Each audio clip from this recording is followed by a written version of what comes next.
You guys don't need to worry about me getting revenge from Diddy. I've got 3 moves that make sure he'll never be able to come after me or my family. First, I personally reached out to the victims' legal teams. The real reason he's not getting out is those buried cases behind the scenes. I provided legal funding for 7 victims who had been silent for years and brought in the top criminal attorneys in the country.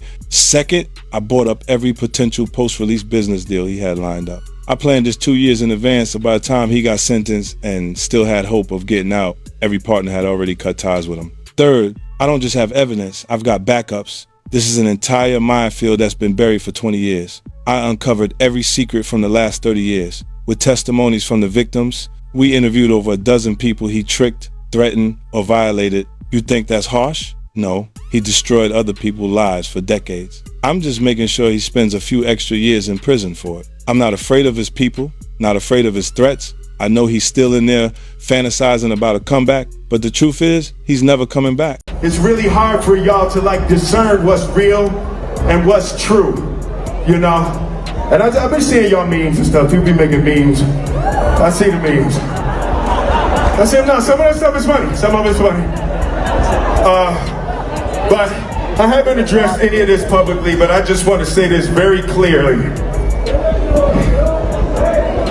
I don't have to do with Puffy, so y'all can stop all their memes.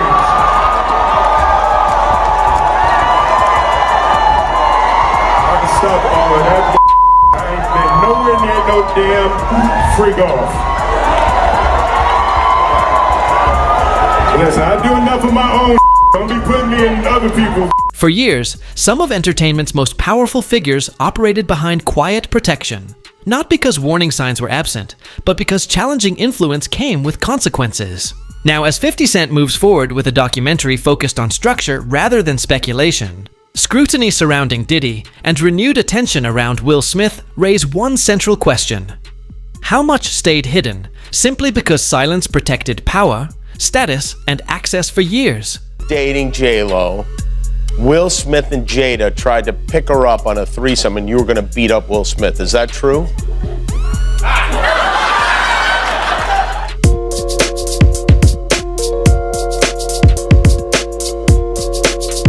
You really heard that? Nah. What? Yeah, I watched it on the internet. You're telling me I can't believe everything I read? What? I don't know what you're talking about.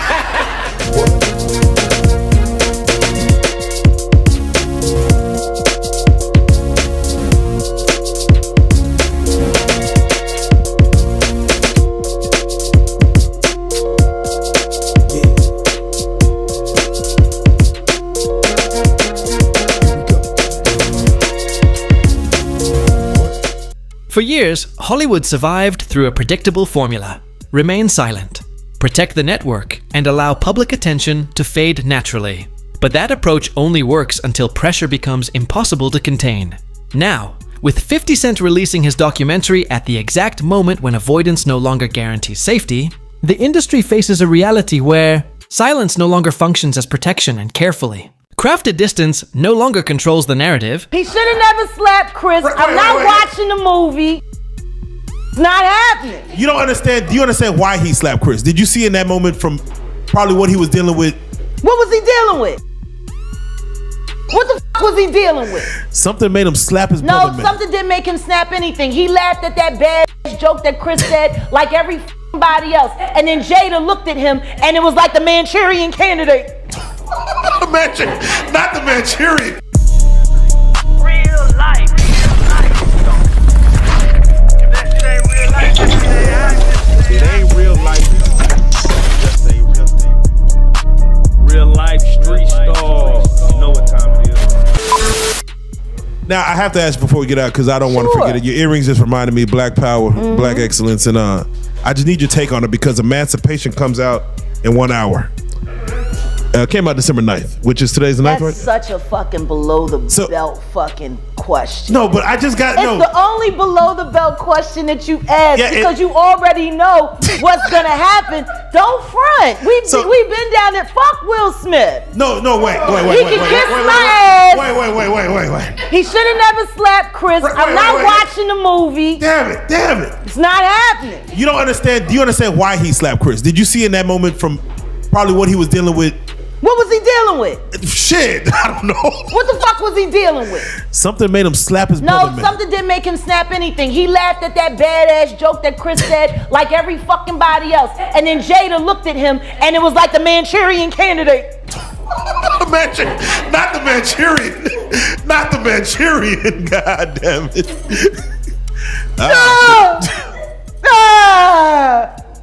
That's what the fuck happened. I thought there's a legion of women who said, I'm glad for Will fighting for his woman. Yeah, because they still want to believe that that sham of a fucking marriage is real. Oh. Well, there you go. He ain't never gonna be Tupac, and she proved it when she fucked August Alsina. Ooh, man. Yeah. They're both bisexual, they do weird things in their house, and young men have left their house fucking screaming to get away from them in their mentorship. Meek Mills. Bashir Gray.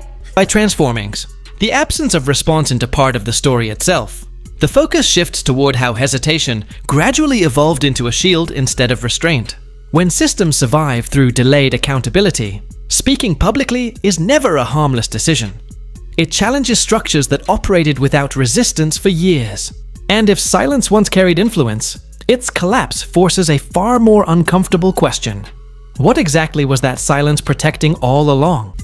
And this story starts when I'm with Puff and he's in the exotic bookstores and he's doing shopping, right? He's shopping, getting his stuff and everything like that. So, you know, this is the first time I was ever in an exotic bookstore with Puff. So, you know, I'm giving him his space. He's taking things off the shelves and stuff like that because they gave him a brown paper bag. When they gave him a brown paper bag, he was just putting stuff in there. So I said, damn, you know, he got to go put it on the counter and, you know, show everybody what he's getting. So as he going, I'm just looking at the places where he picking stuff from. So there's one part he picked up some things from up here on my left side. And then he picked like quite a few of them down. I'm like, okay. He put them in the bag. So when I went by there and I looked up there and it said butt plugs. And I was like, hey, yo. I was messing with him. Because people don't understand, you know, we was like friends. He was a part of the same gang. So I'm still gonna tease him. I'm still gonna mess with him and everything like that. I could do that. It wasn't just no security thing. So I say, yo, what are you getting this for? And it said butt plugs, and he was like, yo, can I do my shopping by myself? I said, yeah, you could do it by yourself, brother. And he started walking and everything like that. So when he got I just waited at the counter. So when he got to the counter, he didn't even have to show the guy nothing. He just gave the guy a wad of money. I mean, like he gave the guy a stack, something like this. And Puff wasn't the dude that carried no 20s and no 50s and nothing like that. And I mean, like, he just said, boom. And we walked out the store. So we had to leave Atlanta and go to North Carolina for a show. You understand? And it was him, this rapper, Sarah, and this other girl. We all got on a G5 jet, and we flew to G4 jet, and we flew to North Carolina. So, what stayed hidden was never just one moment, but a repeating pattern. Prestige excusing connections, and familiarity making scrutiny fade. Diddy remained highly visible for years, while names like Will Smith occasionally surfaced in wider discussions surrounding influence and industry proximity. This conversation isn't about accusations, but about culture. When certain patterns become normalized long enough, people stop questioning them altogether. When they were in the room and they would go in the room with another couple, right? And I've seen some things happen in the jacuzzi. Like when I'm the only one could go to the room 9 times out of 10. When Puff was the one who, you know, was in the presidential suite, I'm the only one allowed. I gotta watch the door. No one can get into that door. I'm the only one that had the pass key or whatever. You know what I'm saying? And then sometimes you would hear boom, boom, boom, boom, a thump or whatever the situation is and stuff like that. I have, yo, what's up? Everything good? And sometimes they will open the door. I'm right there by the door. Sometimes you see things you don't want to see. Hey, did they ever try to get you involved? Or Not at all. Offer you? Not at all. Puff did it one time, but that's in my book. When he was coming from Dallas, he had the snow bunnies. And I reneged on that. Nah, I'm good. Hey, did you see any celebrities Puffy did any of that stuff with? The swinger stuff with? Yeah, I did. Tell me about that.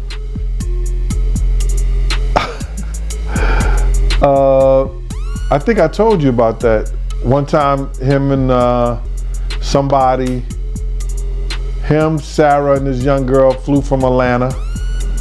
And they, and flying from Atlanta, we had this artist with us, right? And we were staying in the presidential suite at the hotel. And this particular artist and Puff, they told me, don't let nobody come in the room. So I said, all right, cool. So I propped my chair by the room door. Power rarely operates alone. It moves through circles, relationships, and quiet alignment. Those positioned close to influence often gain advantages gradually, while unseen risks build beneath the surface over time. Inside systems like that, creating distance is rarely accidental. It becomes a deliberate calculation rather than a spontaneous decision. The movie Emancipation, how the fuck you gonna play in a movie called Emancipation and you can't emancipate yourself? Ooh. Bars. Cause you trapped in a hole.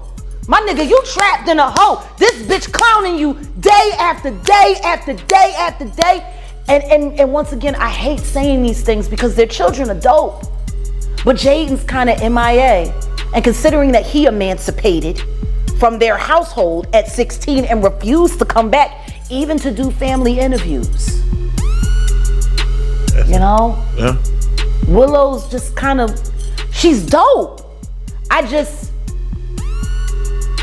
Too much shit happened in that fucking house. Too much shit happened in that fucking house. And meanwhile, I go to jail for defending my child and these niggas don't even get a CPS fucking visit for the kind of shit they kids see. You know? There you go. So yeah, I'll watch the movie when, you know, I'll watch Emancipation when he emancipates himself from the hell that he lives in, that he tries to call marriage with that woman who still wished Tupac was alive. The closer someone stands to influence, the more expensive early questions become. When proximity offers immediate opportunity, while consequences arrive much later, the deeper issue is no longer timing. It becomes about who is ultimately left carrying responsibility once the narrative finally changes direction. Figures like Will Smith entering public conversation demonstrate how quickly attention expands once larger industry structures begin facing scrutiny. But enjoy the film, buy lots of popcorn. I ain't supporting shit he fucking do. He's a bad representation for black men. He is literally the epitome of a ballless man. I'm sick and tired of people making our black men look weak. I'm sick and tired of that shit because I don't know no nigga that would put up with the shit that bitch done put him through. Now you could justify staying because you ain't want to cut up the money because she would have got the child support and the alimony, but the kids is grown. So if you staying now, it's either because you being blackmailed to stay or you too lazy to go. He housebroken. That don't fit right for a Philly nigga. But he did grow up in Overbrook though. He didn't technically grow up in West Philly. That was Jazzy Just Life he was writing about. He lived over there, not far from where Kobe Bryant grew up. That's the other side of City Avenue. He came up Overbrook, you know, so they had big houses and he wasn't at the playground get beat up. That was Jazzy Jeff. Will Smith's carefully measured public distance signals something. Larger than a simple response, it reflects how high-profile figures navigate moments when narratives become increasingly volatile. In today's media environment, denial alone is rarely viewed as enough. Strategic separation and controlled messaging often become equally important. Calm statements and visible restraint may reduce confrontation publicly, but timing still speaks loudly. When distance is created only after silence becomes difficult to maintain, it raises a sharper question about what it truly costs to speak before discretion transforms into liability. So I'm gonna get into this Diddy documentary that's been going on, man. It's still number one as far as I know, man. I mean, I don't know how many millions of times this thing has been streamed, but this thing it's kind of crazy how big this thing actually is, you know, because us that's been following for a really long time, you know, kind of heard a lot of the stuff, man, but people are still going crazy for it, man. So what was your first reaction when you first seen it? When I first seen it, I said, damn, they stole my whole damn idea. You understand? Because I was talking to the producers, and before I talked to the executive director, and the producers knew, I was telling them what I was bringing to the table. Because I was trying to get a deal for me, Kirk, and Tim all together. Like a package deal. I wanted to try to get like 50,000. I told them what we was bringing to the table, who was going to tell the story, how they was going to tell their story. You know, I didn't know exactly what they were going to say, but I knew Tim grew up with Puff, so he can get the childhood thing. So I'm going and telling them the whole angle in which I would like for this to go. You know what I'm saying? What we was bringing to the table. I didn't know how they was going to do it, but I was saying, this is what we're going to bring to the table. Tim could start off with the childhood part of it because they grew up together. That's Tim Dog, Tim Patterson. Also, you know, he was the one who was working at Uptown. He was executive over there of A&R and all that other stuff. He went to Island Records. He used to work with over there at Arista, the whole 9 yards. Tim is the one who had the Lost Boys. If you remember the Lost Boys, yeah, you know what I'm saying. Tim was the manager of them. That was his group and everything like that. So Tim had a lot of inside and a lot of stuff to do with Puff. I had a lot of other people I could have brought to the table too. Eddie F, who taught Puff how to work the board and everything like that. Just Eddie F, Heavy D, and the boys DJ. I was gonna try to get Eddie and some other people like that, but it fell through because the lady was telling me what somebody else didn't give me or what somebody else didn't pay me, and she was being disrespectful. You know what I'm saying? I thought she was a white lady. I'm finding out she's a sister. A documentary changes the rules entirely. By organizing scattered moments into sequence, context, and continuity, 50 Cent shifts the discussion away from rumor and toward documented narrative framing. This is not presented as a verdict. It is a re-examination of why certain questions were ignored for so long, and why others quietly disappeared before receiving serious attention. You know, Diddy has a long list of victims. You know, I mean, you got Cassie, Kurt Burrows, Shine, Little Rod, Mark Curry. I mean, you know what I'm saying? The list goes on of all the people who he's did wrong. You know, out of all the people you've heard of, and all the stories that you heard and the stuff that you know about, you know, who do you think is like Diddy's biggest victim? Who I think Diddy's biggest victim is? Yep. The mothers. Okay. Big's mama. Wolf's mother. The people that lost their sons. They could never get that back. Especially with those are the two people that changed his life. Put him on that pedestal to be a great producer. So I believe the mothers in them that lost their sons are the biggest victims of it all. Man, that's deep, man. That's crazy, man. You know, because I mean, you know, you brought up Big and the mom, and in the documentary they even talk about Diddy not paying for the funeral, acting like he's gonna pay it, but then billing it to Biggie. What was your thoughts on that? When you seen that, were you surprised when you seen that? No, I wasn't surprised, you know, because they said that when Big died, he built the estate. He took it out of Big's his budget. You understand what I'm saying? So Yep. I wonder who got the life insurance policy. It was crazy. What's up? This is Cam Capone. We got more content like this coming soon, so hit that like button, subscribe, and stay locked in to Cam Capone News. Long-form investigation disrupts an industry built on short public memory because it refuses to let stories disappear on schedule. Once detailed documentation replaces casual dismissal, the conflict is no longer only about facts. It becomes about control itself. Who has the authority to shape the lasting version of events? And who no longer possesses the influence to erase them? What makes you say that? Well, what I said is that isn't it weird that the government was so interested in Diddy's baby oil that they took 1,000 bottles away from his house? If the government took 1,000 bottles of baby oil and somebody had things what appeared to be baby oil, and then you have to listen to the prosecutor. He said that they seized 1,000 bottles what allegedly to be baby oil. Allegedly to be baby oil. So that's telling people that it wasn't baby oil. And people think that was baby oil, they out their mind. I don't believe it was baby oil. Yo, bro, when they went up in there, they knew what they was gonna find.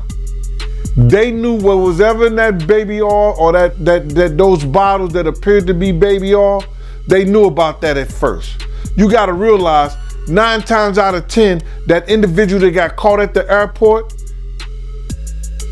that was supposed to be their carrier, told them what they was doing and what they had. I wouldn't put him past that he told them everything. So when they went up in there, they knew they had to take whatever was out there, and that thing that appeared to be baby oil, they took that. They gotta test every last one of them. Let's see how much, let's see how many of those come back to be baby oil. Bro, listen to me. Costco don't sell that much baby oil. Where you know sell that much baby oil? Yeah, I don't know any store that sell that much baby oil. I know Costco, they came out and said that they don't even sell baby oil. My sentiments exactly. But you personally, right, what do you believe was in the baby oil? If you ever seen a massage parlor being raided and they walking out the people, do they take the massage oil with them when they go? No, they just walk out the people who are. The reaction surrounding scrutiny reveals how uneven accountability can become. Some public figures face immediate consequences, while others remain insulated through reputation, legacy, or powerful alliances. The renewed attention surrounding Diddy, alongside growing discussion involving Will Smith, highlights how protection often functions less like personal loyalty and more like a built-in industry structure. This is not about secret coordination, but about systems designed to preserve stability. And if accountability only activates once silence stops functioning, it forces a difficult question. Can any system that waits that long truly claim consistency? Deal, let's get right into it. Diddy, he got indicted. You called it, man. A few weeks ago, you was on the platform and you said that he was going to get arrested in September. Yeah, man. Anybody who in law enforcement or people know the law, when Homeland Security ran up into his house, people will tell you, or people knew it was just a matter of time that they was going to indict him and bring him in to see the judge, bro. It was just a matter of time. I just figured out with the grand jury and their different sessions and stuff like that, and then what one of the witnesses told me, I just figured it out that it was going to be around September that they were going to bring him in, bro. People might not understand. It's difficult when you see a brother that has so much promise become an icon as far as in the music business and stuff that he did, to turn around and just tear his whole life down. But it's all because of his mentors and the people that trained him and taught him the music business. You know, it's all about the people who trained and taught him the music business, because Puff wasn't he wasn't born a monster. You know what I'm saying? He was made into a monster, brother. Do you understand what I'm saying? He was made into a monster from the stuff that happened to him, the things that he had to do. You understand? The things that he had to do to become who he is. You know what I'm saying? You know, it's like this, brother. You never like something so much that you can't do without, and you never be willing to do anything to get where you want to be at. You gotta have principles, you gotta have morals, you gotta keep with that stuff. And in that music business, a lot of that stuff get thrown out the window. You understand? And that's what happened to him. He started doing the things to other people that was done to him. To keep it frank, he was doing the things to other people that was done to him. And it is what it is. You gotta know better. And if you know better, you will do better. When he was in New York City, he was like that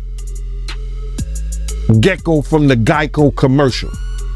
Then he turned and started going, when he lived in Cali and Miami, he turned into Godzilla. I would see him talk about how he using drugs. He was never like that. Smoking cigarettes, smoking weed and everything like that.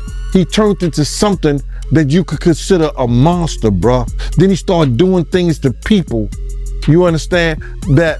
Silence is rarely accidental. It is often rewarded. Careers advance through access, alignment, and controlled stability, while resistance risks exclusion and professional isolation. This documentary explores how silence evolves into a form of currency, traded for opportunity and reinforced by fear of disruption. When speaking openly costs more than remaining still, restraint becomes the safer decision. And if honesty threatens survival within the structure itself, the final question becomes unavoidable. How transparent was that system ever designed to be?